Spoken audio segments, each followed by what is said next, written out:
गो, विप्र, गोविंद, इनका आश्रय लेना चाहिए। अब देश की दुर्गति देखिए, गायें सुरक्षित नहीं हैं, गोविंद सुरक्षित नहीं है, विधिवत अर्चा विग्रह की समर्चा नहीं होती, मठ मंदिर जो कि शिक्षा, रक्षा, संस्कृति, सेवा, धर्म और मोक्ष के संस्थान थे, इनकी दिशाहीनता हो रही है, इनका शासन तंत्र के द्वारा अधिग्रहण हो रहा है, गुरुओं का मनवादी कहकर तिरस्कार हो रहा है, पंथाइयों का सम्मान हो रहा है, राजनेता उन्हीं को अपनाते हैं जो उनके दल का संत है। तो दुर्गति भारत की होनी ही होनी है, हो भी रही है, परंतु किसी का ध्यान भी इधर नहीं है।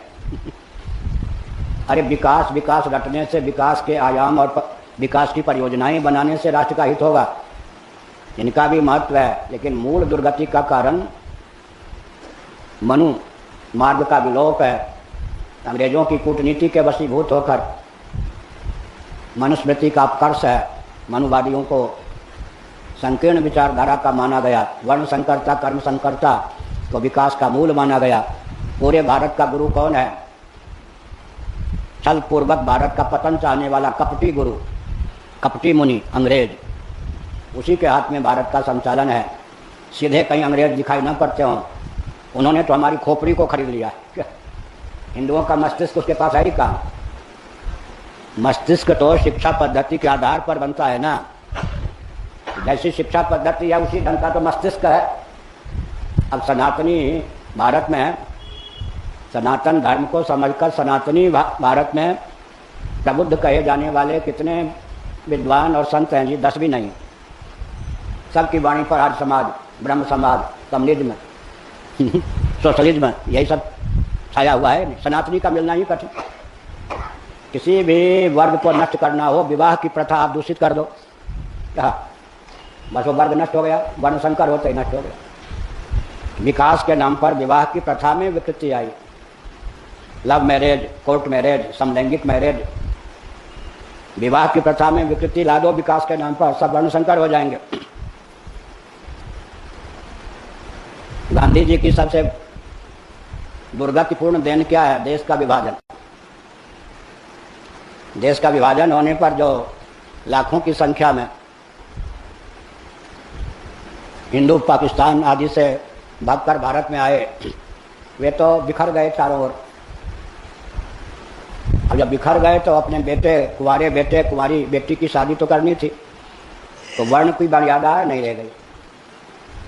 पूरा देश करोड़ों की संख्या में वर्ण संकर बना दिया गया। अब वर्ण संकरता को अभिशाप या कलंक तो मानते ही नहीं राजनेता। उनको क्या पता है कि देश का पतन उन्होंने कितना किया? क्या सुंदर को क्या पता कि उसके शरीर से कैसे दुर्गंध निकलती है? सुंदर को क्या पता कि उसके शरीर से कैसी दुर्गंध निकलती है? उसको कोई दुर्गंध से परहेज है? उसके बाद 64 लाख से भी अधिक कश्मीरियों को कश्मीर छोड़कर, विशेषकर ब्राह्मणों को भागना पड़ा। आज भी वो फौजदारियों में नारकी जीवन व्यतीत कर रहे हैं। बीमारी के कारण, गर्मी के कारण, सर्प डसने के कारण अधिकांश कश्मीरियों की मौत हो गई। विपन्नता के कारण विक्षिप्त हो गए। तो यह जो शासन तंत्र कश्मीरियों को अपनी जन्मभूमि, अपने भवन से भगने के लिए बाध्य किया, उससे भी कर्म संकरता छाई, वर्ण संकरता छाने का मार्ग प्रशस्त हुआ।